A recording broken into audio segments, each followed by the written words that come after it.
welcome to another Keelhauled podcast. I'm your host, CaptainLogun, and we've got a lot of Sea of Thieves news to cover today, so tie yourselves to the mast and hold fast. Ahoy there, pirates. I hope you had yourselves a good week and a good weekend. I know I did. This week, we're going to be covering the creator direct that we got in from Sea of Thieves.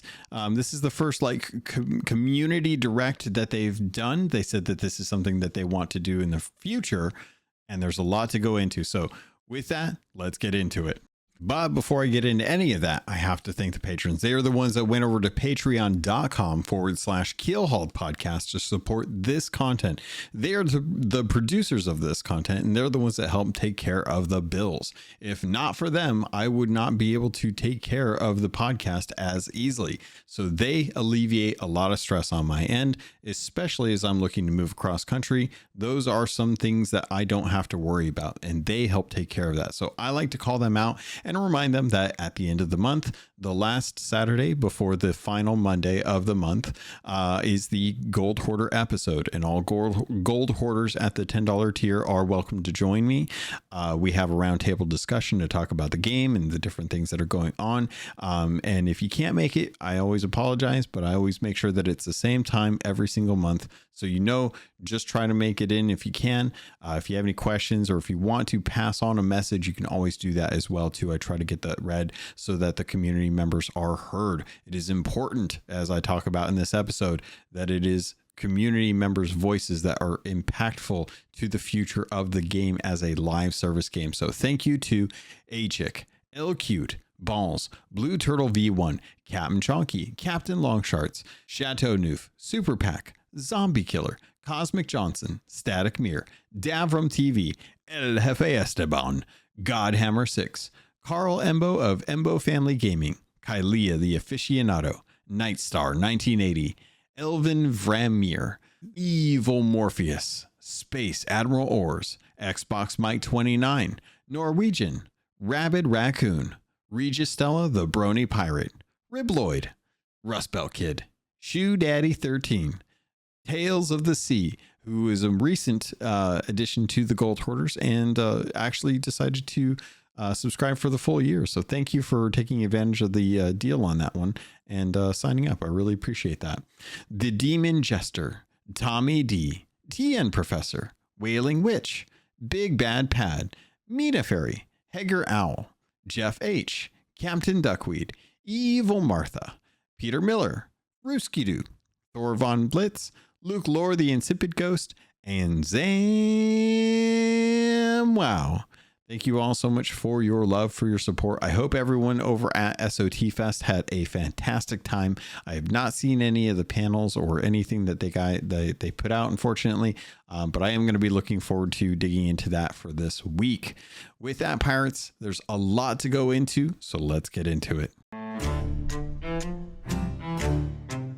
First on today's docket, let's talk about what the community director is. Now, I assumed that this was going to be something from the community team when I first heard about it. I then discovered that this is actually going to be effectively them communicating to the community what the next 6 months to a year is going to look like. It's been very interesting to see, as last couple of years, we've actually had a bit of a roadmap, and the roadmap that we've had was fairly vague towards the latter half of the year and kind of solid for the first half of the year.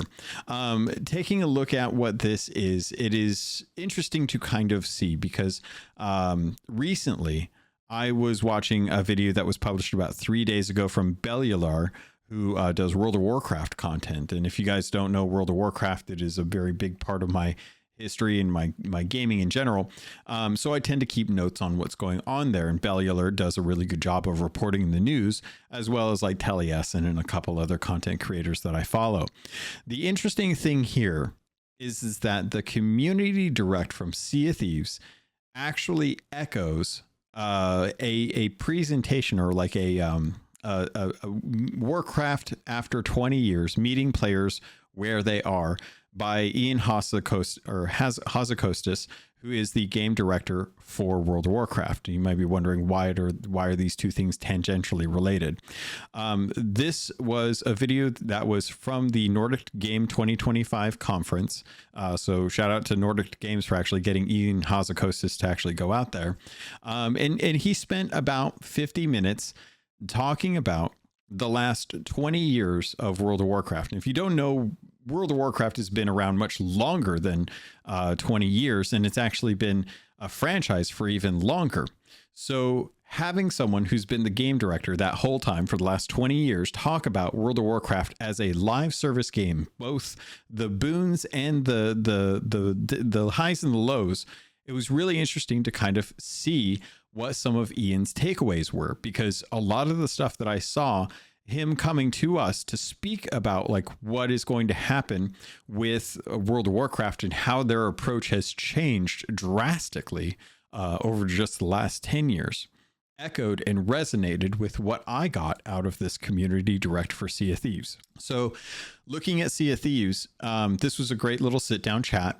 It was John McMurtry hosting the direct with Drew Stevens, Mike Chapman, Shelley Preston, and Christina, not McGrath, from the community team.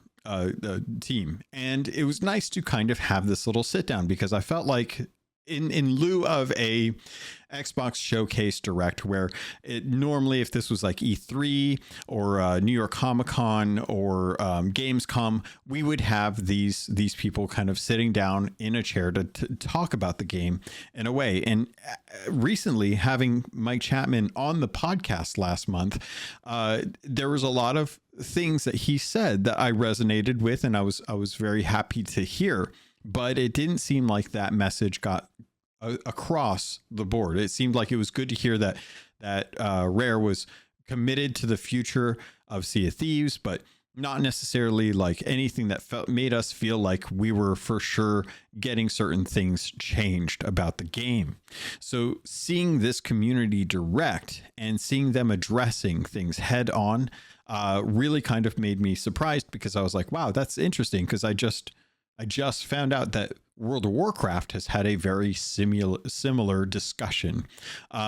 So getting into it, they've talked about some of the things that they've done in the past by updating the sandbox and bringing in better events and bringing back like the developer update videos. And it was nice to have them kind of go through and say like, hey, in the past, we were very focused on story.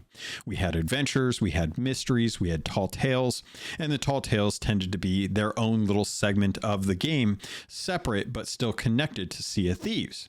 Meanwhile, they were rolling out seasons, and seasons tended to be something that was just additions to the sandbox, expansion within the game, both down under the sea level as well as the surface level. And they tried to continue to bring things to the game that would cause people to continue to play, driving forward that sandbox, bringing in things that they've wanted to do over years that they haven't been able to do since launch.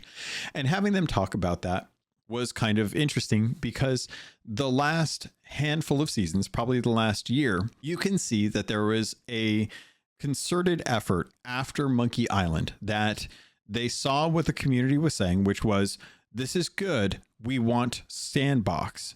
And they decided to move away from story and away from the focus on narrative, because we had been getting tall tales, we had been getting adventures, but we had also led up to some very pivotal moments. And they wanted to talk about how their change in development has shifted from that mindset to what we currently were seeing, where each season was a dedicated kind of theme. Like there was a theme with the wild things, where that was the refinement and the expansion to the Hunter's Call system. The Reaper's Rule was a refinement and expansion on Reapers. We had other seasons where it was mischief, making mischief, and that was focused on the play style of sneaking around. We've had the War Chest, where it was an expansion of the weapons in the changes to that system. We've had things like Hourglass. We've had things like guilds. We've had things like captaincy where they're building out the platforms. And they've talked about how that has been the main focus of Sea of Thieves for the last couple of years. Then they went on to talk about how they've gone through and decided to change their ban system to be much more granular, because with the 3 strikes and you're out program that they previously had, it was something that they realized was not catering to the fact that some people are just going to have bad days, and those bad days could result in a ban or a strike.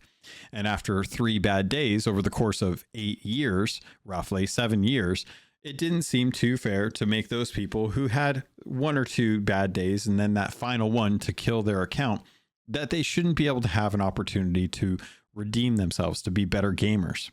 So going with the more granular system where you're earning points, and the points will decay over time if you're good and you aren't earning any more points to that, will ensure that if you do have bad days, you have an opportunity to not lose your account, but to learn from the opportunity to be a better gamer. So it was nice to have them kind of line that up more with what Microsoft's kind of decision-making process with their system was, because Microsoft started this initiative a while back and said there are going to be points. The worse the offense, the higher the points.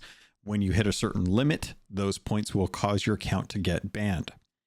After a certain amount of, positive play style, you're not doing anything that's causing you any points, you will start to see those points drop off. And then the really interesting thing about this is once they'd kind of gotten done with talking about some of the stuff that they had done in the past, they decided to address the present. And I think that that's really where the community feedback was starting to open up. A lot of the commentary during the direct was like, okay, now that you've talked about what you've done, let's talk about the state of the game currently, because we are playing this game currently. We're not playing this in the past. We're not playing it in the future. How does the game feel now? And Drew came out and talked very openly. They feel like they're on the back foot and have been on the back foot for quite a while. We've seen this evident when they've discussed about how when they used to do patches and when they used to do seasonal updates, sometimes there would come in game-breaking bugs, and it would come down to a Hail Mary patch that would allow it to be something that wasn't causing critical errors, and they'd still be able to ship on time. Not to say that there weren't major bugs or issues with those updates, but they've learned that constantly being on the back foot is not the way to address it. So what they started to do is they started to build up that team. The team was the Guardians of Fortune. Let me check my notes here and make sure that that's right. It was, yes, it was the Guardians of Fortune, which is the game health team.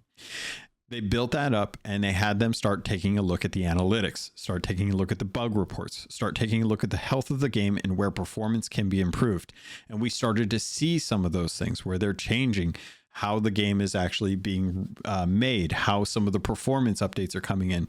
They decided to start to break up the seasons. So it's not just one big dump at the beginning of the season. They're doing 3 pushes during that quarter, 1 per month, to give themselves an opportunity to introduce stuff at a slower rate that allows them to address bugs, that allows them to keep on top of cheating, and allows them to refine some of the things that have hit that are causing weird issues.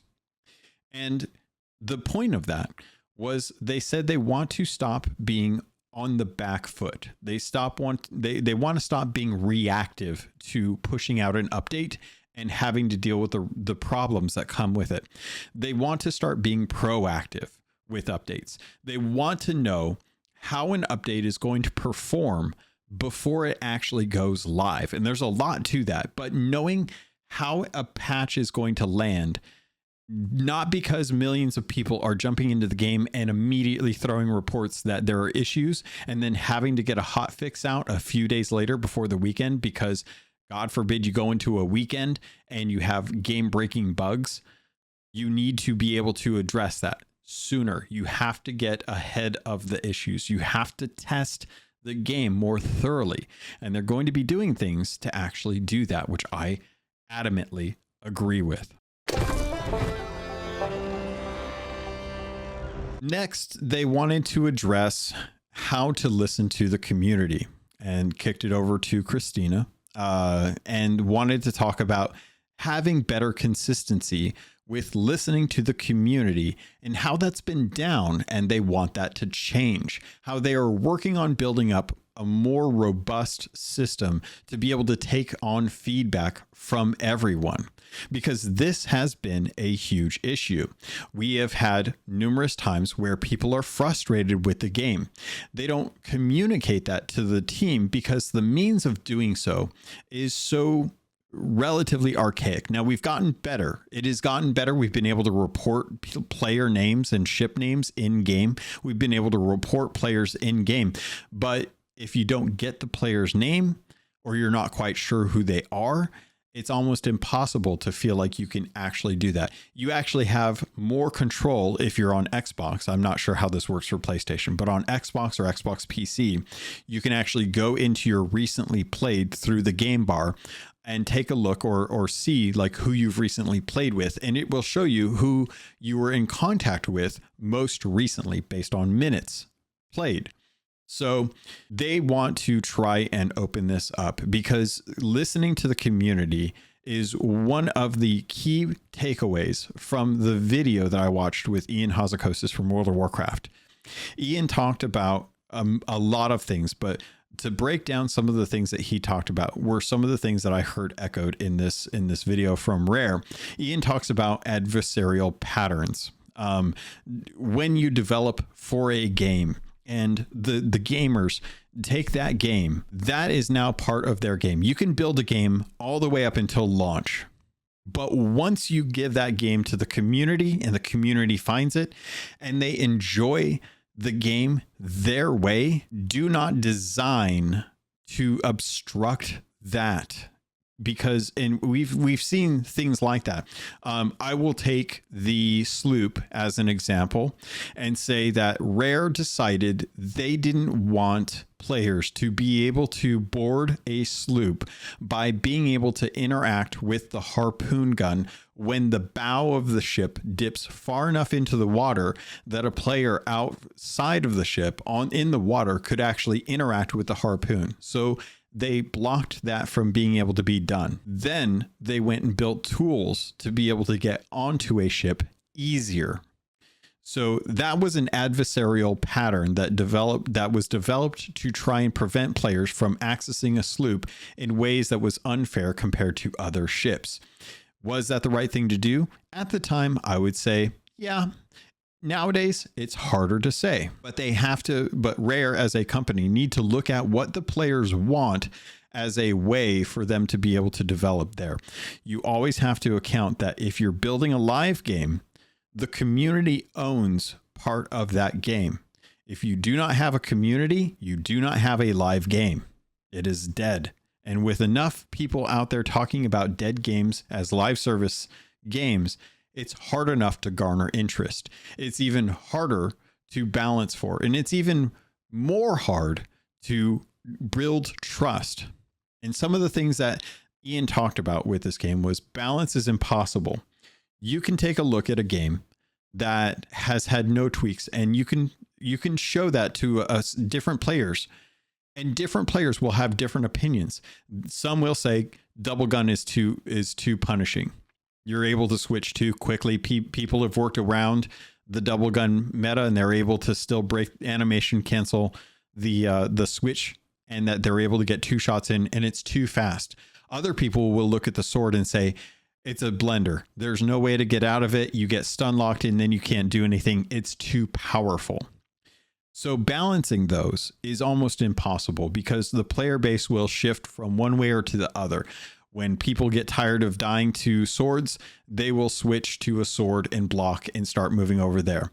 When players are tired of people blocking, they will switch to a gun and they will start shooting people from far away so they don't have to deal with people constantly blocking. There's always going to be a meta, and the content or the community will always decide how they want to approach that meta, and it will always be shifting. So even if you try to balance it, balance is not about the numbers of what weapons do or how much damage they deal. It is about the perception from the community.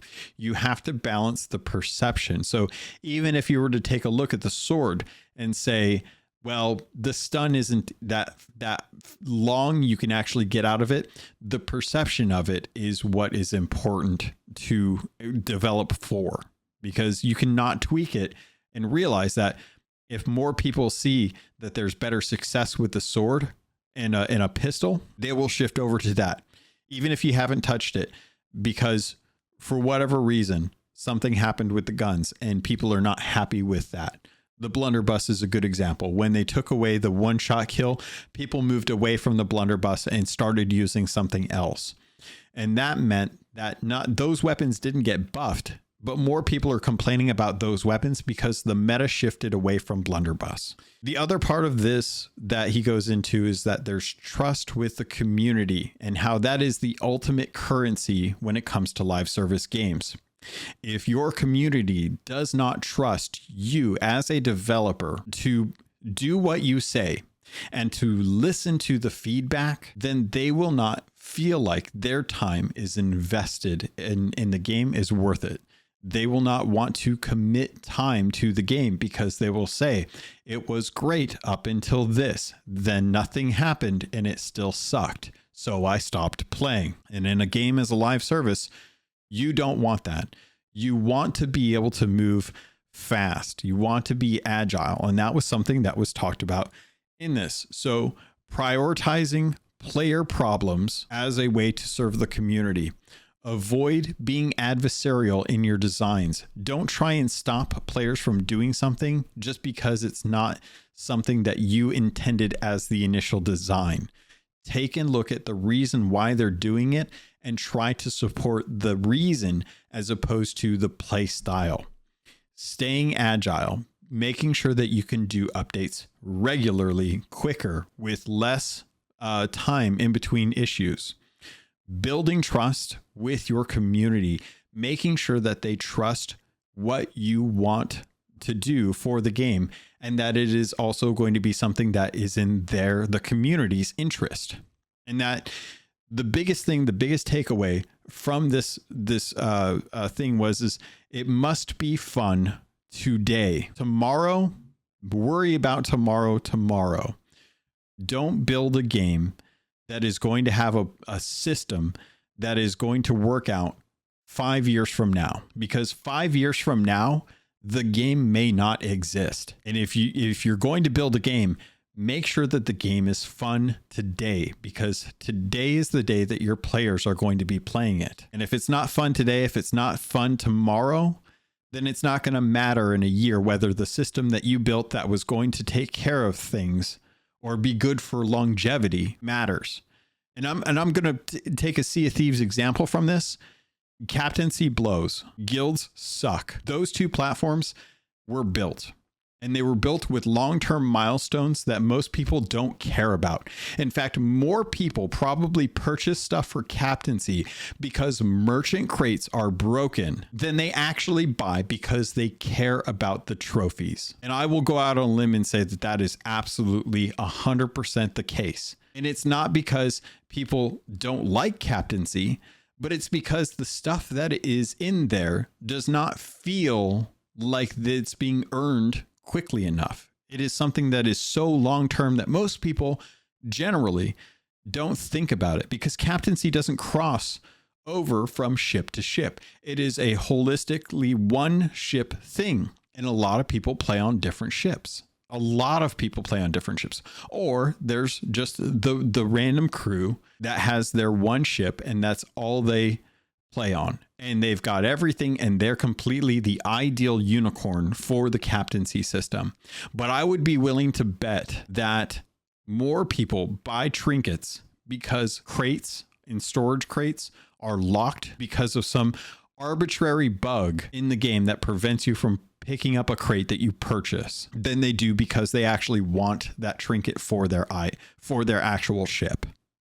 I think more people enjoyed trinkets as a result of an event or an adventure or a tall tale than they do any of the stuff that's in the captaincy log. And I know that is a thing that it's a hot take, but I think a lot of people probably resonate with that more than they don't. So making sure that you are building stuff for today and that you're taking a look at what the players are asking for today is integral to the health of a live service game coming from a game director for a 30-year plus game, working on it for 20 years. And I'm going to have a link to the Nordic talk in the show notes too. So if you're actually curious to listen to Ian talk about from a game design perspective, from a game director perspective, about the fear of screwing up what World of Warcraft was and being afraid to change it too much because they didn't want to be the person that killed the game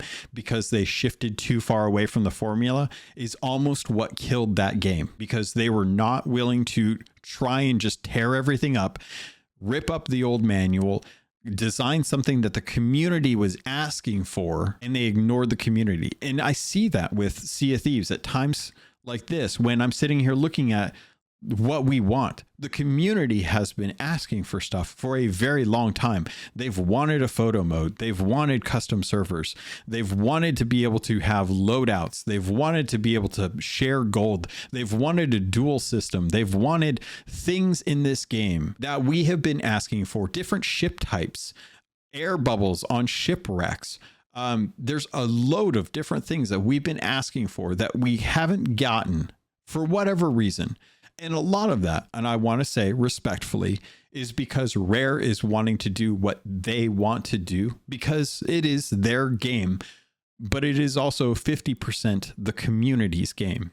And if you don't start appealing to what the community is asking for, they are serving you on a plate the ideas that will be wins for the studio, things that community members will look at and be like, I can't believe they're doing it. That's fantastic. Thank you. We're so glad that you were able to do that. We're seeing some of that now with this community direct, but it has to be reinforced at a core level. You have to develop for the community as well as yourselves. It cannot be one or the other. You cannot go back and say the community was tired of all the tall tales and all the narrative. We have to go and start enriching the sandbox. You throw so many tools into the sandbox, everyone that has been waiting for all these stories to resolve are sick of not getting anything. And that was addressed in the direct. So going back to the actual direct, let's talk about some of the stuff that they've talked about after talking about wanting to listen to the community, because going forward, they know that they are going to be doing some big changes on some of this, on how to listen to them. So they said they've been so focused on moving forward and how they're too focused on the next season. Mike talks about how there is a dedicated community that wants to see the story move forward and being more consistent with adding story to the seasons. They understand, they hear us, they finally are listening, and they're finally saying, okay, we get it. You guys want story. Story won't be the focus, because that took us down a path where we got adventures, we got tall tales, and it was great, but the sandbox got stale. So they need to find a good balance where they aren't adding tools to the sandbox. We don't need more tools to the sandbox. We need updates to previous systems. Enrich the systems that you have. Message boards, captaincy, guilds, hourglass, stuff like that. We're getting custom servers. Custom servers are, and I'll get into that in a little bit, but it's a change. It's something that they talked about giving us back. I want to say it was 2021. It was like May of 2021, I want to say, where they did a podcast and they said, we're going to be spending the next year on hit reg and custom servers. And then that just like out the window. Like, that was a fantastic thought, but never an update from the dev team talking about what's going on with those.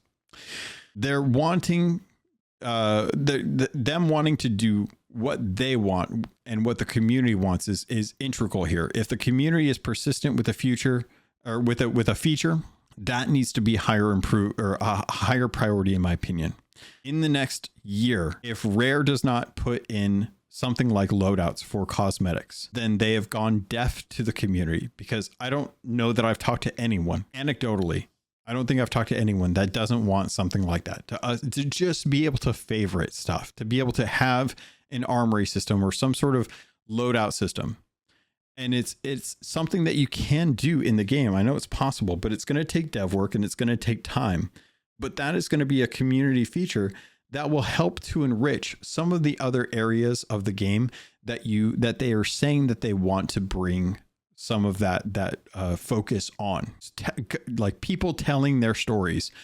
There's a way to tell a story. One of those ways is to be able to express yourself in ways that you want during given situations. You don't want to have to spend 15 minutes in a chest searching for that specific item. We have cosmetics that are costumes, just allow us to be able to do stuff like that. And I think those kind of things, the things that people have been asking for, if those don't start becoming higher priority, then it goes back to the devs aren't listening, when we know that they are, but it's not a priority.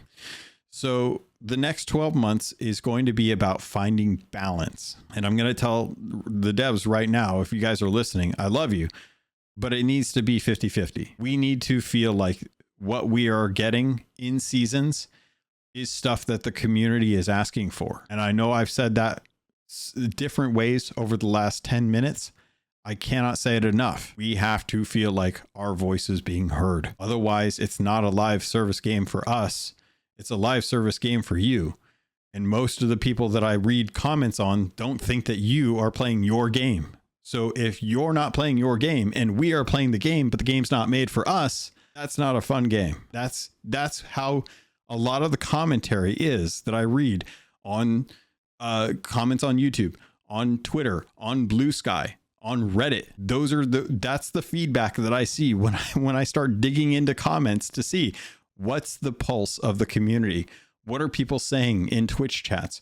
What are streamers saying when they're playing the game? So balance is key. Game health is key. Community features are key. Story is key. Those are all things that should not be waylaid just to keep the sandbox rich. A lot of people on controller will probably tell you there are too many things to interact with on ships, and that at the moment you could be running by on the top deck of a galleon, and God forbid you're trying to grab a cannon, because if you're trying to grab a cannon, you run by the mast.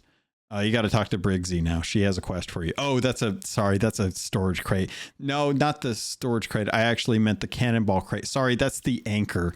You wanted the cannon. It's too late. You got one balled. Apologies. There needs to be refinement in certain areas. There needs to be a simplistic means of addressing things, toggles to be able to allow us to do stuff like that.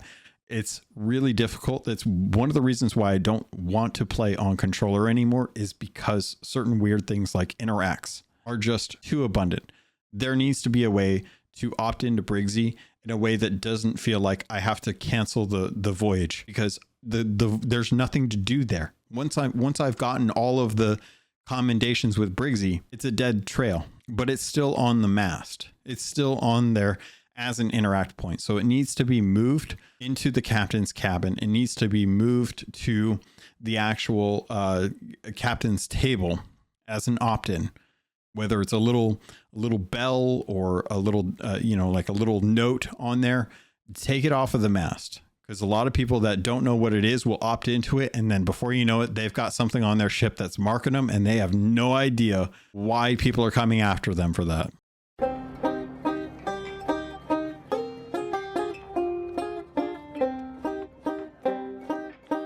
Here's Ian speaking specifically to having a game that is not only just the developers, but also the communities. If for anyone here who is working on or thinking about releasing a game that will have an ongoing live service component, if you put that out there and people come to it and are playing it, congratulations, that is an amazing accomplishment. But it's also essential to realize that the moment you release that out into the world, the nature of designing that experience is transformed. Before it was released, it was your vision, it was your thing, your team's thing to craft. Once it's out there and it has become home to some number of players, it is now equally theirs, and it is their world that you need to be a caretaker of, as well as the designer of. It's interesting to then look at what Mike says after Drew and Christina had spoken about how they recognize this, and they're speaking to this as an issue with the development team at present, and how they're looking to correct course with that. It's interesting just hearing Drew and Christina talk there. I think when you think about the experiences that we've offered in Sea of Thieves, particularly over the last year, there's a theme that runs through it as well, in terms of we're always moving forward and we're not always listening to what their community is saying.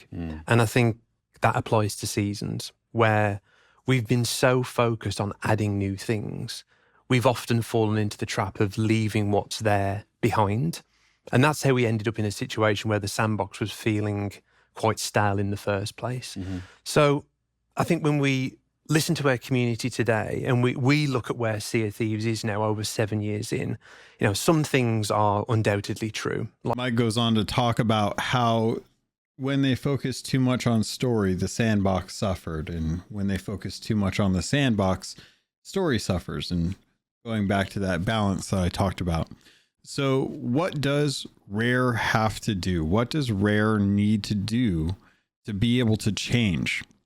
They've already talked about splitting up the team structure and how the team structure is set up right now. They've got the game health team, which is the Guardians of Fortune, mostly working on exploits and bugs. But now they are going to be splitting this team to start working on other things like mechanics, like the FOV change from the current 90 up to the 110. They're going to start looking and going back to platforms that they've introduced to the game that have never gotten an update, so they can focus on things like the combat, recent or older decisions that they'll be looking at, aka like maybe the blunderbuss change and how that meta has worked out. Having a team dedicated to going back and taking a look at stuff that they've already done in the past that hasn't been updated, and seeing where things have gotten stale. Are players engaging with it the way they eventually had hoped they would? Do they need to start bringing more life to those things? And Mike goes on to talk about that, and I'll get into it in a bit.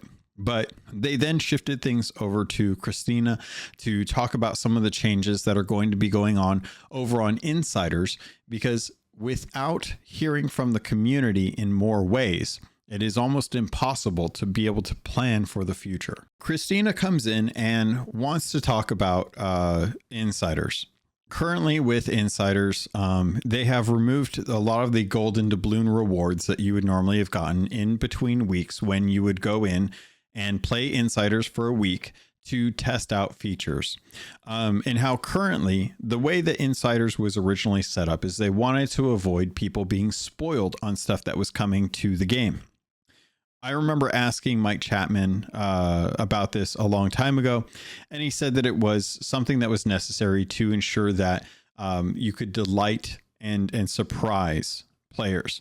I asked Joe Neat once if the Insiders could be something that would be taken away so that content creators in the community could discuss features in the Insiders that were currently being developed and let us be able to have feedback and have discussion about that. And he, politely declined and said that they had a very specific reason why they wanted to do that. And having Rare and Drew and Christina talk about why they want to remove the NDA felt very reassuring to me that they want to hear the community feedback. I'll come back to World of Warcraft as my main example here, because I've been in that community for a very long time. Their beta program, their PTR, their public test realm, has never had an NDA on it. Has that destroyed the ability for them to tell interesting stories? No. They've still been able to keep cutscenes. They've still been able to keep dialogue out of the game. They've learned how to lock that away while still offering the full suite of availability to the upcoming content, so that players can jump in freely to get an idea of some of the things that are going to be changing, some of the things that need to be changed, and giving feedback where they feel like things are not good. Whether or not Rare does that will remain to be seen, But Blizzard, at its heart, has failed and not failed at listening to feedback when it comes. There have been plenty of content creators that have come out and said, hey, we played the PTR. This is a terrible system. You guys are making a huge mistake. And unfortunately, sometimes with a game, it is too large to change course too soon. And being agile allows teams to be able to do that. Agile is not just a term that is used to like describe being flexible with your updates. Agile is actually a development tool program. Like it is a system, a management system and a developmental system that is implemented across other studios. Obsidian uses agile development cycles. They build, they test, they iterate, they go back. They build, they test, they iterate, they go back. They continuously do small incremental developmental cycles. And I think Rare does this as well too, but I don't know how they do it without forking off the retail into a separate build so that they can test, iterate without it impacting the live version of the game. They have insiders, which they can do some of that stuff, but I don't honestly know if that is considered a separate fork or a different build of the game. I think it is, but I don't know for sure. If they could answer that, that would be fantastic. It'd be nice to feel like something that happens on Insiders isn't going to break retail because it's a separate version of the game. But it's one of those things because I don't know where the hooks are into the servers. Like I don't know how that works. And I'm not a developer enough to be able to tell you for sure if that's a good thing or a bad thing. But what I understand of that is that it's good for you to be able to shift from things going on. So having looked at World of Warcraft and them having a public test realm and having them still manage to surprise players with story and content that isn't in the test realm tells me that it's possible. You just have to figure out how to do it. It's not impossible to still surprise players. With the NDA or the non-disclosure agreement on Insiders being present, we have never been able to talk about what happens on Insiders, which means that discussions with people that are on Insiders and speculation have been very difficult. As a content creator myself, I would love to have the NDA being removed be a way for me to go and actually sit and spend time in Insiders when there is an update, take a look at it and be able to create content off of that says, hey, Rare is deciding to make X thing possible. Does this feel like a good idea?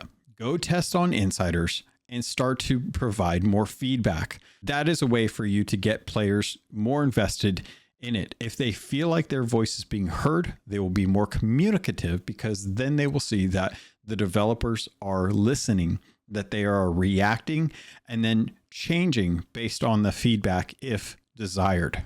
But they're going to be able to do that. They have said online that once the NDA is lifted, you can talk about anything that is past or current in Insiders. Because there's some stuff that has happened in Insiders that was completely shut down. And I don't know if that was because of a vocal minority that was very loud on Insiders that actually got listened to, and whether or not that would have been good or bad for the game. But we never would have known because none of us could actually openly talk about it for fear of losing our accounts, when it would have prevented an issue with a game. Or we could have come out and said, hey, this is not ready. We need to have more time with this. But that's not a public discussion. That's an Insiders forum discussion that if that kind of thing gets out, why should I lose my account for breaking NDA because I'm trying to educate others on an issue that they need to go do? It's not enough to just say, go play Insiders and see what you think and then put some time in the feedback in there, especially for players who already have all the Insider rewards. And for a lot of the Insider players, many of them who have grinded over the years to get those rewards feel like their rewards are being diminished by the new system. And a lot of players that are playing Insiders right now don't even understand how the new system works to be able to get those rewards because they're not necessarily built around a time setting. Go in, play 1 hour, or be in the game for 1 hour to get your reward a week. Now it's based on levels, and you have to get a certain amount of levels, but the levels don't necessarily correlate to the content that's actually being tested, which means that you're asking them to test stuff that isn't even going to guarantee them anything in the game, and they can't talk about it outside of the insider forum. So there's no discussion to be had. But if you break the NDA away from the insiders, content creators could start to stream it. But there's also the issue of the IP address, which I'm going to say, if you don't know about, when you play insiders, your IP address is on the screen. So they need to go in and they need to make sure that things are changed. They've talked about there being a watermark. The watermark, I guarantee you, you are not going to lose players because they see something that looks like it is not finished in the game. If players by this day and age do not understand what early access is, what beta tests are, what alpha tests are, if they are doing this, if they're jumping in and looking at content and not having an understanding that there are multiple stages of development, then they are still very early on in gaming, because I don't know too many people that aren't familiar, at least at a core level, that there is different stages of development where not everything is going to look perfect. And I can guarantee you, there are a lot of finished games right now that still do not look perfect. Hell, I was playing the other day and one of the skeletons on the Burning Blade was A-posing. Their animation had broken because there were so many gosh darn skeletons on the Burning Blade. We cracked open a Reaper chest on the Burning Blade and with a galleon crew. We had so many bone boys running around. These nerds were breaking. That's what was going on there. But if players aren't already used to seeing weird stuff in retail, seeing gray boxes on insiders is not going to make them be like, oh my God, this game is not even worth playing. Look at that. They're going to assume, okay, that's a gray box. If it's effectively an untextured or an unfinished asset in a game. So they're going to watermark insiders, which if they do, please just do it in the top corner of the screen where we used to have the beta test symbol. Like if you go back and you look at video or you look at photos of the public betas that they did in 2018 when they were doing those stress tests, that was fine. I'm fine with a watermark up in the top corner. Do not plaster that thing across the screen. This is my already community feedback. Please do not plaster that thing across the screen. I've been on alpha tests in the past where they watermark the entire screen. It is almost unplayable sometimes, especially for people with different varying degrees of vision on varying degrees of screens. Watermarking an entire screen where you have that like overlay of like, this is insiders, this is insiders, this is insiders, this is insiders. Please don't do that. Let us play the game naturally. Just put a watermark in one of the corners or all four corners of the screen. That's fine. Just all four of them. Don't put it in the middle. I hate that. It's one of my biggest pet peeves when playing on insider on beta tests and stuff. But they are looking to do that. They want to also do stuff like seasonal surveys. The surveys are going to help them identify what's good, what's bad, how was the content, did the season feel nice, what are some of the things that could be done, do you have any feedback for this season? I'll start off and say, let's get rid of the big Stargate rocks at every outpost for a pirate's life. We can open portals without giant rock structures. I would love to get those off the servers. Just delete those. They don't need to be there. We can have a big old portal. People can talk to the stranger. She can open up a portal. There's no rocks around the little miniature portal that she opens up and then pushes the little galleon through. Just let us get rid of those things for the love of God. And then after that, they're going to be doing a huge build up and relaunch of the Insiders program, which is good because right now I can tell you the Voyages of Luck are one of the best implementations to the game. It's one of the few things that I think a lot of people enjoy. If you do something like that for insiders on a regular cadence, they will be more inclined to do that, because if you give them a Voyage of Luck or some golden currency in the game, and just for a little bit of time in the insiders to test stuff out, once they complete the thing that they do in insiders, if they get a Voyage of Luck, that'll be a pretty good little thing for them, right? There are other cosmetic things that you can do to incentivize players. That's going to vary depending on who you talk to or how hard it should be get, because cosmetics are everything in Sea of Thieves. So it's always going to be very difficult to try and balance that, which I understand is a huge thing. But yes, rebuild insiders, open it up to more people, give players an opportunity to have an in-game survey that should not take up more than 5 minutes of their time to give feedback. Did you like this? Yes, no. If no, why?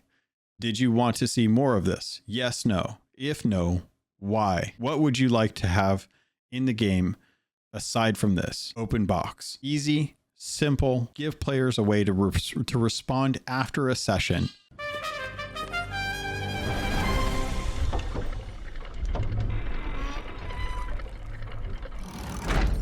Sorry, Fern got excited, so I had to go take care of motion sensor right there. But yeah, having insiders rebuilt, relaunched is a perfect way to kickstart players being reinvested in the system. Giving content creators a way to talk about changes to the system is integral to the life and future updates, and giving feedback early enough that we can actually have community discussions about it. If you're going to have something like, would it be cool to have, I don't know, a way to do duels on in the game? Okay, well, duels are going to be limited to on islands. Having something like that in insiders to test is going to say, okay, well, that's good, but also we would like to do it on ships, and have that discussion in the community. Do we think that's a good idea? Do we think that there's going to be issues where people are going to lock themselves into an untargetable state where they can't be killed because 2 crew members on a ship are considered in a duel and then can't take damage from outside sources? Things like these are conversations to be had during the actual development. And the only way to have those conversations is to be able to have a public forum about them. You can't talk about these things in insiders and have meaningful discussion on forums. It's just not feasible. There's too many threads. There's no way to. The way that the Sea of Thieves forums are set up right now is very just like it's one giant thread. There's no way to filter it. There's no way to have any kind of smaller discussions. There's no way to kind of like break people out. The thing gets locked, or people's tweet or messages get deleted if they're off topic in any way. It's just not a good system for people to have discussions. Let people make videos about it. Let people stream it, have the conversations, let content creators distill that down and then present that to the devs as their anecdotal evidence, saying, hey, you know what? My community, we tried this out. Here's the VOD. If you want to go by, here's the timestamps on when we did it. Here's the video that I put out showcasing me and my community on an insider server testing out the new dueling system. We liked it, but we didn't like this, and this. Have players discuss what's good and bad about PTR. Yes, that content, very stale, not evergreen the way like how best to sail a ship, but it's going to be something that will eventually help the community get commentary to the developers in another fashion outside of just a forum that will help, hopefully, the developers decide, how do we go about implementing this in a way that is going to be something that the community enjoys while also still serving what we want to do with the system? Then let's test some more and then push that out. There's no timeline that needs to be hit for something like that. You can develop it for as long as you want until it gets to a point where everyone is relatively satisfied with it, and then push it out after it's been tested, after you know what's going to happen.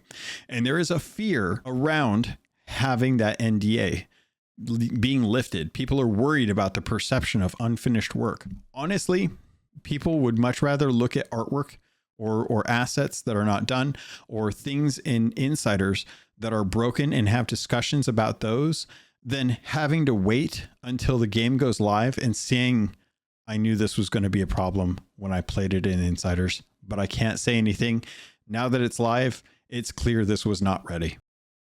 So the next aspect of this is talking about, now that they've come to these decisions, now they've decided that they have to look forward and not look back, and not living with the choices that they've made in the game 8 years ago.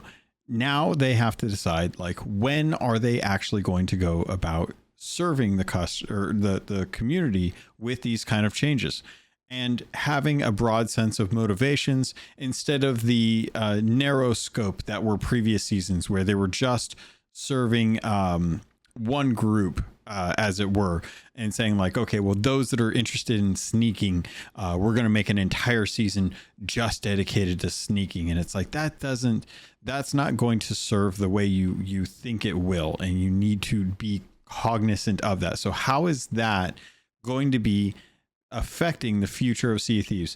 And Mike actually says it's coming with season 17. And this is when we actually got a broader sense of what season 17 is actually going to be.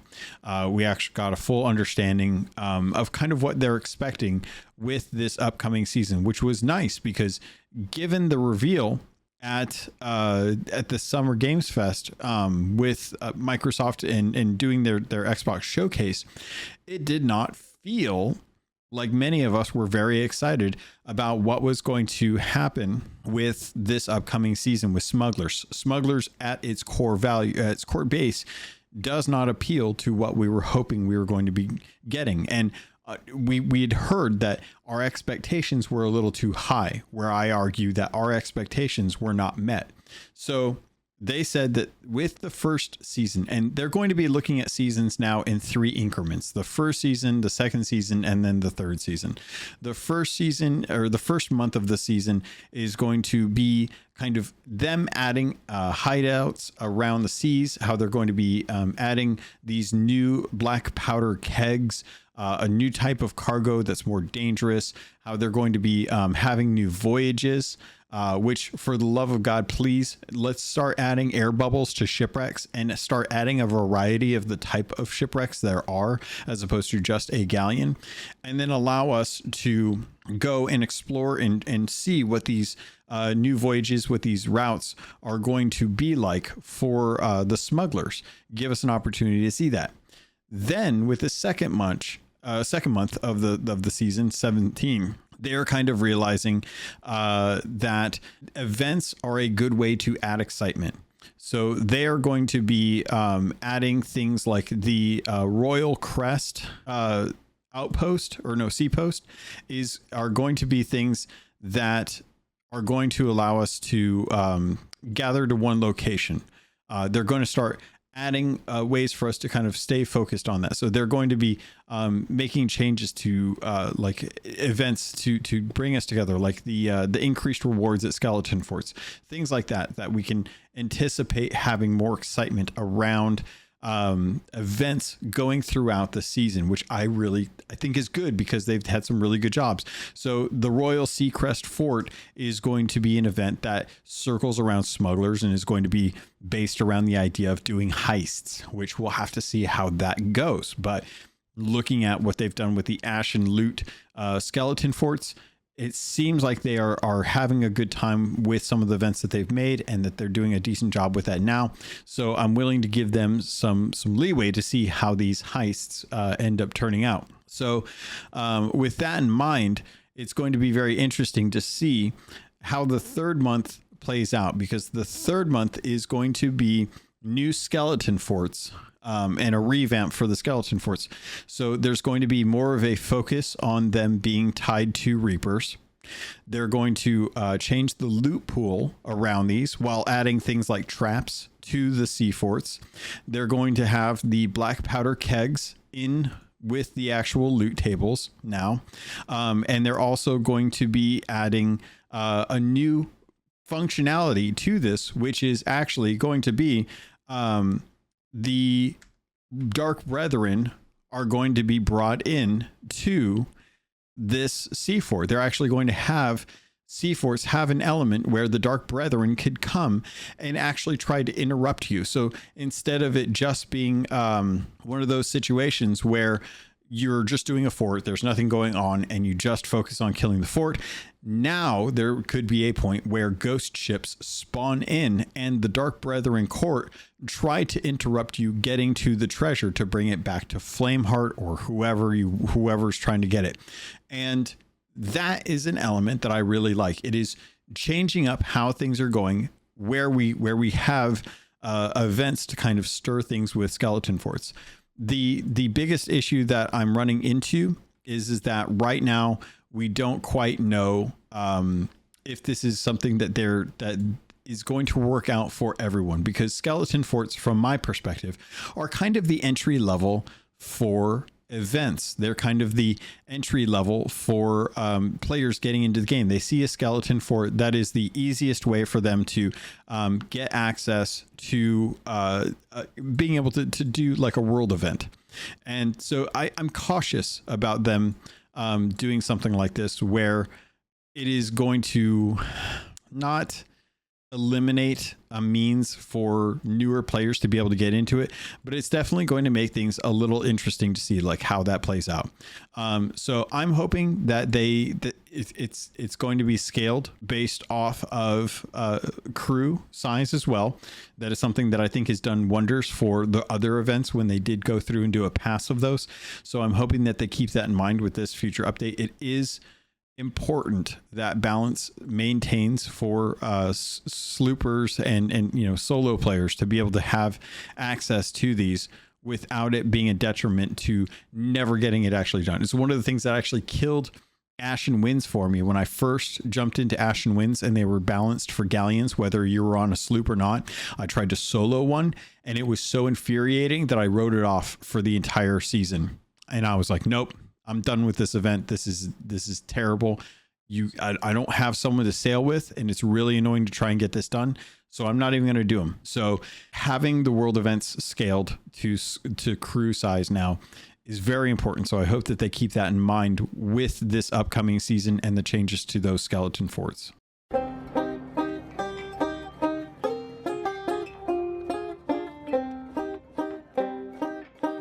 So really, I feel like they're doing a good job of taking a look at how they want to do seasons and how they actually want to integrate story, events, and try and bring in interesting things to the sandbox still. Will season 17 prove to be one of the best seasons in the game? It's hard to say right now. One of the things that I thought was really interesting though is that they wanted to talk about being more predictable with their events like the Community Weekend and Golden Glory. I've been saying this for many years that I feel like they need to have these on a regular cadence. Again, I want to go to World of Warcraft as the example. I can take a look at the actual calendar in that game.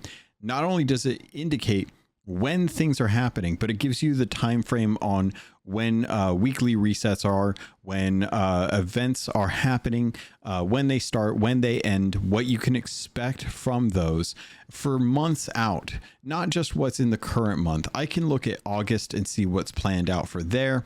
I can see what's going on in September, October, November. They've built up their events and their cadence on a regular enough schedule that unless they are bringing something fresh into the game, you can look a year in advance and see exactly when a specific time walking dungeon event is happening or a style event is happening for cosmetics, things like that, which in Sea of Thieves, we already have a regular cadence with things like style of Sea of Thieves with the fashionista stuff. We already have stuff like that with regard to the SOT shot. We know that there is a community event that's supposed to happen every season. We know that there's going to be a Golden Glory at the end of the season. We know where some of these resets happen with the ledgers and how those work. Just start integrating some more of the stuff that's tied to events into those schedules. It's very, very easy for us to kind of start seeing like, okay, we know that there is going to be a patch in the third week of every month during a season. Those patches are going to introduce another aspect of the season. It's worked for 2 seasons so far. I don't see why they can't do that for the rest of the seasons.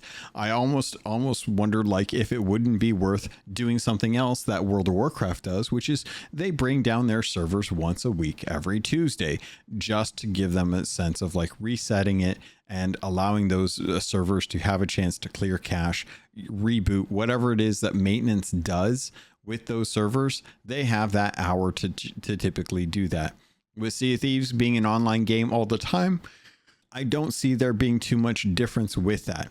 If it's good enough for things like World of Warcraft, I don't see why it wouldn't be something that would benefit Sea of Thieves, depending on how their system servers work. If that's not necessary for something like the Azure servers, less of a predicament. But I don't think that it should be something where Rare feels like they need to be worried about bringing down the servers on a regular basis. Once a week for an hour during that week is not the end of the world. In fact, I think if it increased server stability, more and more people would probably be okay with it. Saying that that's something that's going to happen and showing that it's going to work are always going to be better than not having the communication there to be able to be like, well, we don't know when the servers are going to go down at the moment. So it could be a hot fix. They could be down for a bit, but we know for sure, at least, that there's going to be the one update a month that is going to bring the servers down. And we typically plan around that, and it's not a big deal, and nor should it be for something on a weekly cadence as well. If they wanted to say at midnight on Pacific Coast time, which would be 8 a.m. for UK servers, they take down the servers for an hour for maintenance, just to give players, just to give the team an opportunity to take a look at what's going on with them, and if they need to apply any patches or any kind of updates, ends the time to do it. I don't know necessarily too much about how that system works, obviously, because I'm not a software engineer, I'm not a hardware engineer, I'm not one of the server maintenance people, but I want to at least express from my perspective that I'm okay with it when it comes to other games. I'm okay if Sea of Thieves wants to take that time to be able to do it themselves too. If it's going to improve the stability of the game, if it's going to make things better for us in the long run, then yeah, let's do it. Let's just plan every week. There's an hour of the week that we can't play Sea of Thieves, and as a result, the game's going to feel better. If you can say that, then let's do it. I'm totally fine with it. Speaking of things that I think I'm totally fine with, is they decided to go in and break down a little bit more information about what the teams are like over at Sea of Thieves, especially given the recent discussions about Everwild being shut down. There's obviously going to be more employees looking to stay at the studio, and as a result, we have been able to find out a little bit about the type of teams that are currently working on Sea of Thieves. So the main team that they have, which is their seasonal team, is the Shroud Breakers.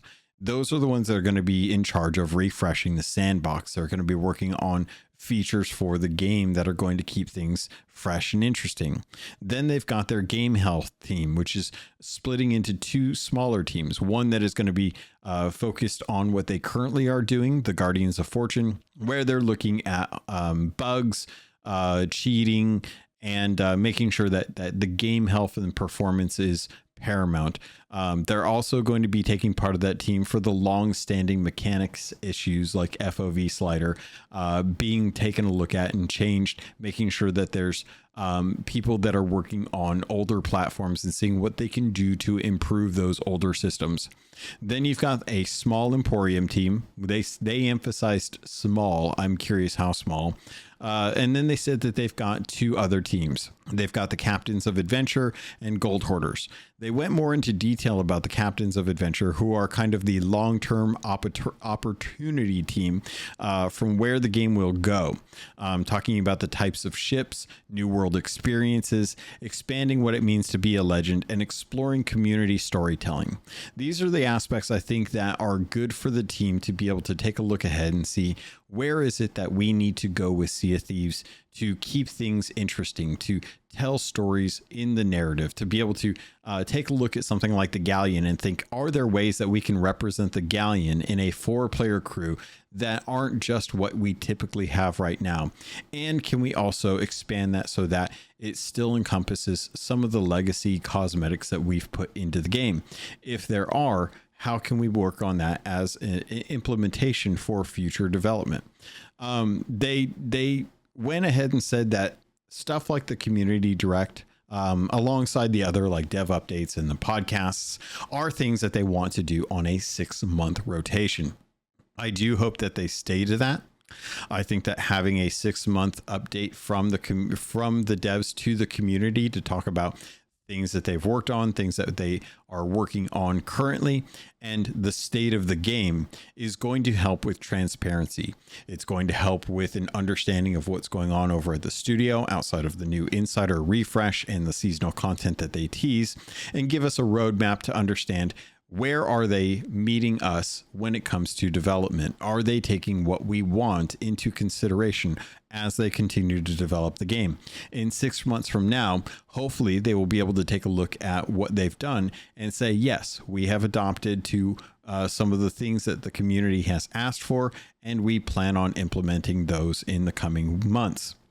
One of the examples here is obviously going to be custom seas. So custom seas is going to be what they call custom servers. This is kind of an interesting discussion because it is a premium feature. You will have to pay probably on a monthly basis to maintain access to custom seas. When you go into custom seas, you'll be able to set up ships however you want.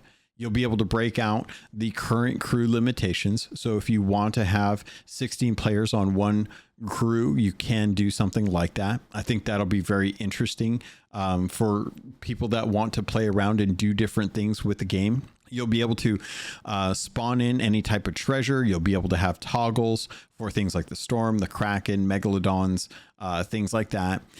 You'll be able to have that cinematic camera, access to that camera that they use for a lot of their promo stuff. You can also change the type of day. And they said that they want to bring in partners who've worked on custom servers in the past and offer some things that make sure that the community is addressed when it comes to having issue or having things that they want to do.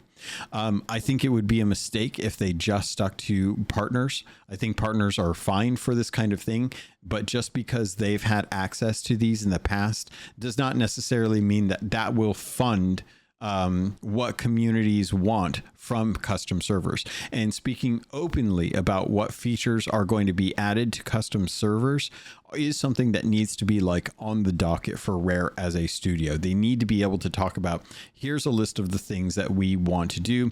Let's put out a survey and actually see, is this something, is there things that the community wants that don't have access to custom servers, but would pay for custom servers if they had access to these types of features? I think that is very, very key for this kind of success story to happen.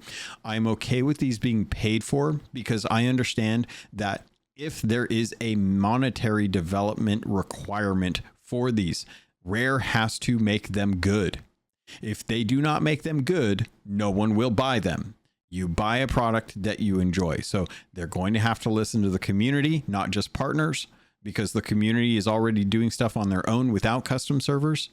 And if they want to be able to do stuff like Sea of Thieves shots, it's going to be up to the community team to determine how to deal with that, because there's already a discussion being had about if you have access to camera controls in custom servers and you have to pay for custom servers, and there's a contest that says that you cannot artificially augment photos that you take, and there are not game breaking, but there are exploits to change how the game looks from a certain perspective that can change the makeup of a SOT shot. They've already stated that they don't want people having to break the game in specific ways to get an interesting shot just for the sake of making a winning photo for SOT shot.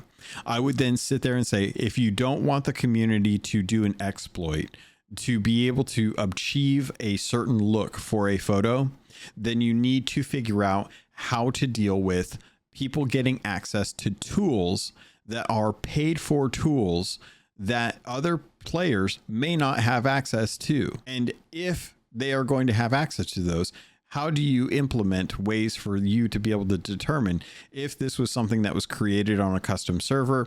Is it eligible for SOT shots? If it is, then there needs to be ways for other people who are earning or who are taking photos to be able to take something like that as well too, which to me says that if you want something like that to happen, you need to bring cinematic camera over to safer seas. because Safer Seas still requires the game purchase, but it doesn't require it doesn't require custom servers. With Safer Seas being the opportune location for like a tool like cinematic cameras, it then opens up the opportunity for the other part of this, which is Safer Seas getting fleets. So Safer Seas will now be able to have fleets in them. You can bring in your friends and invite them into other ships on a Safer Seas server. I love this idea because it gives players who don't have custom servers still an opportunity to play with your friends in a way that allows you to jump into one server and enjoy something with them. Yes, you're making as much gold as you normally would in higher seas, but you are also limited to what you can get as far as like Megalodon kills, reputation, access to PvP based functions in the game as far as commendations or events, things like that.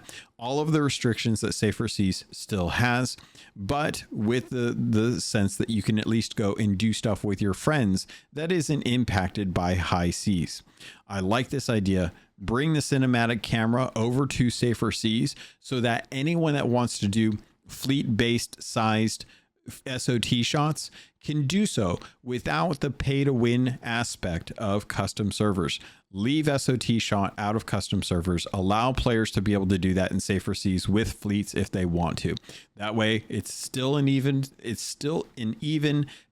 field without players needing to have access to custom servers. Custom servers should be for players who want to create cinematics, players who want to create events. You could ostensibly create arena in a custom server by spawning in galleons in a restricted area with no kraken, no sirens, no ocean crawlers, no megalodons, no storm, just coconuts, just blunder bombs, fire bombs. You know, you can tool and tinker and tailor an experience in a custom server to actually recreate arena if you wanted to. The chests are in there. You could easily ask the devs to develop a system that allows once chests are turned in, new chests spawn and bring back something that the community enjoyed, but giving players an opportunity to bring in sloops, bring in brigantines. I can't remember why I couldn't remember what those were called, and allow them to tinker and play around with it. I have always wanted Rare to take Arena and make a mode where it was kind of capture the flag, or what's the other one? King of the Hill, or kind of one where you have 5 beacons on 5 different islands, and the different teams have to sail around to the different islands and light the beacon. When you have majority wins, your points go up. And I'm blanking on the type of mode that this is usually called. It's like domination, I think, is in most modes, where the more points you hold, it's typically 3 points, but if you hold 2 points, you're going to earn points more than the other team. Once you hit the amount of time or points that is required for that match, you then win the match as a result of having more controlled areas. So things like that are going to be something that is at least on the table for discussion when it comes to developing what custom servers can do for communities. The other aspect of this is that right now, guilds suck. Guilds are terrible. They need to be increased. They do not serve communities. If you want custom servers to be focused around communities, you need to give communities a more home base than just their own Discord servers. Allow them to live under the same banner as a guild. Expand the number of members that you can have in a guild up to at least 200 people. I guarantee you that's still not going to be enough for a lot of community creators. But if you have 200 people in a guild or 250 people in a guild, you will cover probably at least a good 70 to 80% of content creators out there that have decent sized communities who would like to be part of a guild. You will then be able to have an easier means for people to jump into fleets in Safer Seas. You'll be able to have an easier way for them to jump into guild build ships on custom servers. You'll be able to give them an opportunity to bring in more ships under fleets, and you'll be able to actually have like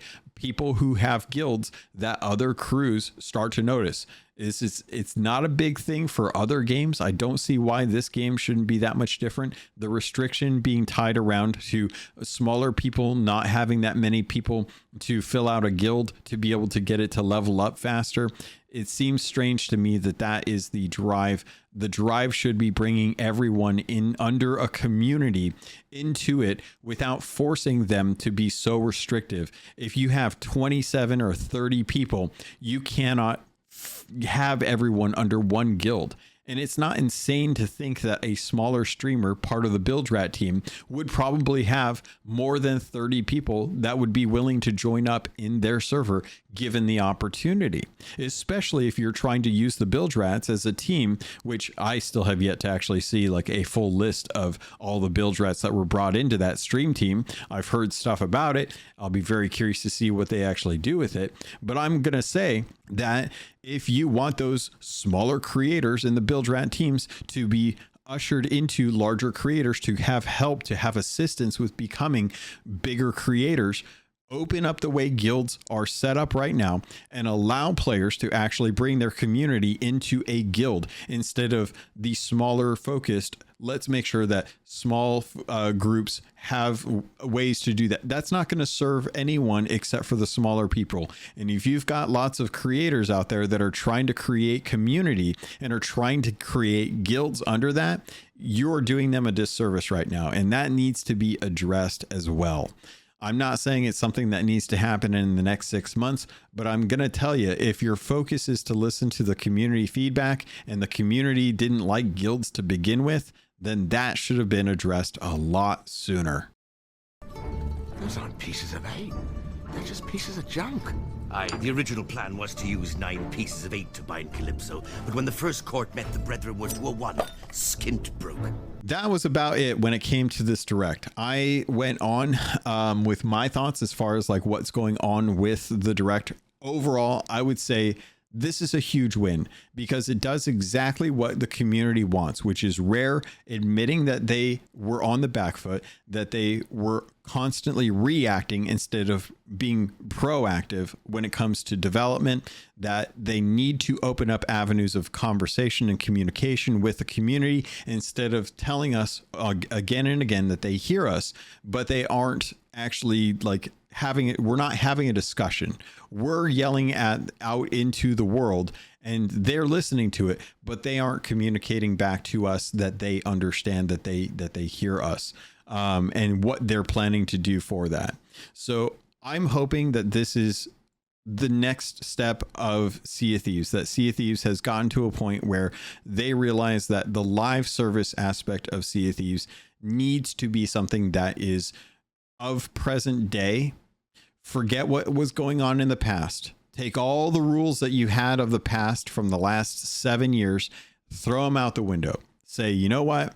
We had a lot of ideas and we made a lot of choices 8 years ago on what we were going to do with Sea of Thieves. Games have changed. Players have changed. The community has changed. We need to change and not just assume that what we did in the past will continue to serve the community in the best way possible now. Then we can start talking about the future. But I think the sooner that they're able to get us to a point where the community is happy with the development cycle, that they feel like the requests that they've had for many, many years are being worked on, then we can start to have conversations about things that are going on Insider and what the community wants from that, where the studio wants from that, and have a dialogue instead of us just being frustrated that everything we say doesn't necessarily come to the game, or that the developers are trying to react to what the community's feedback was about a feature and overcorrecting too much in the way that it's like, well, I appreciate that you guys wanted to make sure that the sandbox was taken care of. But because you focused so heavily on that, narrative went out the window. And now we have no idea what's going on with the story. So with season 18, they're going to be bringing us to the Devil's Roar. They're going to be furthering the Ancients storyline, which is interesting because it still tangentially relates to Flameheart, but I still want them to push Flameheart's story forward. We don't know what he's going to be able to achieve. We just know that he's trying to achieve something. There needs to be an end goal, a finish line for his story, whether he continues to try to build up the secrets that are going on with the Dark Ancients, which were the banished ancients from it was a different sect that was then banished and locked away, kept secret. They were the Dark Ancients. All the Light Ancients went off to the Sea of the Damned to have their perfect seas. When they passed away, they sailed into the portal and disappeared. So all that's left are the remnants of the Dark Ancients. So furthering Flameheart's story by them trying to like dig up those like banished Dark Ancients to find out what the secrets are from the orb, to find out what the widow's secrets are, like trying to understand that plot line is going to be the underlying tone of season 18. But the main focus of season 18 will be to reinvigorate the Devil's Roar, to bring more life to it, to add things that will eventually give us an opportunity to justify being out in that area. I think some of the things that they've done in the past with events are good for that, especially if you take a look at like when they've turned off the Roar volcanoes and turned on missions out there. We're going to have an opportunity to mess around with that, I think, in the near future with the upcoming event where we're going to have like ashen bottles of Roar kind of out there, or messages in a bottle. That will then be able to actually have like an opportunity to see like, okay, are we going to have really interesting loot that's coming in as a result of the ashen messages in a bottles? If that's the case, that's going to be fantastic, because I think a lot of people really enjoy it, but I don't think a lot of people get an opportunity to go out there. So if they're doing that, it's going to be good. But I'm also looking forward to season 18 when we have a renewed interest in the Devil's Roar, given that has been kind of off to the side for so long that we were genuinely surprised when it actually did get some love back when Heart of Fire came out, when the adventure with Stitcher Jim came out, when, oh gosh, what was it? The Ashen, oh gosh, no, the Veil mission actually had aspects of it going out there as well too. Those were all instances where a little bit of attention went to the Devil's Roar, and Mike Chapman's been talking about it for a while, that they've wanted to have a way for them to increase, have something going on over at the Shores of Gold. We may actually get that, and if we do, that would be fantastic, because I feel like that's been something that not many of us have expected them to actually ever do. So I'm kind of hoping that season 18 will not just be the Devil's Roar, but will at least bring stuff interesting to the Devil's Roar that we haven't had in the past. Outside of that, I can't really think of too much else that they went into. I'm sure there's going to be something, but at this point, I feel like I've already covered a decent amount, and I want to make sure that, we'll probably be talking more about this in the coming weeks with some of the different stuff that Rare does, or some of the announcements that they make with just the sense of like this direct being the start of it, right?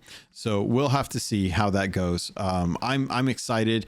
I'm looking forward to Rare actually committing to more communication, to better feedback, to changing the insiders. But is there something that really kind of stuck out to you all? Was there something that you were looking forward to, whether it custom servers or the new changes to the season 17 format? Are you happy with the changes that they've made recently? Do you think that there's still improvement to be made?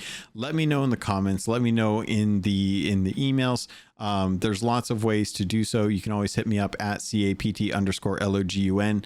I don't get a chance to, I do see like when you guys are doing stuff. And I know, Owen, you reached out to me. I have not gotten a chance to do that. Unfortunately, it's going to be a pretty busy time for me, as I am still trying to get ready to move across country. So aside from that and making content for XCP, I have been rather busy just outside of like life in general. So I apologize if I haven't gotten back to anyone about some of the stuff that they've reached out to me about. Feel free to ping me again if you don't hear from me, because I'm always willing to message you and let you know what's going on, and try to work out times and stuff like that to jump around. But there's friends that I play with on the regular that haven't gotten to play with me in quite a while. And just tonight, I was told that it was nice to actually have like folks like see me kind of dropping in to say hi, because it had been so long. So I'm always trying to hop around to different groups and make sure that I'm talking to folks and letting them know like, hey, you know, I'm here. I miss talking to you. Just been super busy. I hope you guys understand. But with that, pirates, that's going to do it for this episode. Thank you so much for everyone listening. Thank you to everyone who's supported. It really does mean the world to me that you do so, because you don't have to, but you do anyway. So thank you for that. And pirates, with that, thank you. I love you, and I look forward to sailing with you on the Sea of Thieves.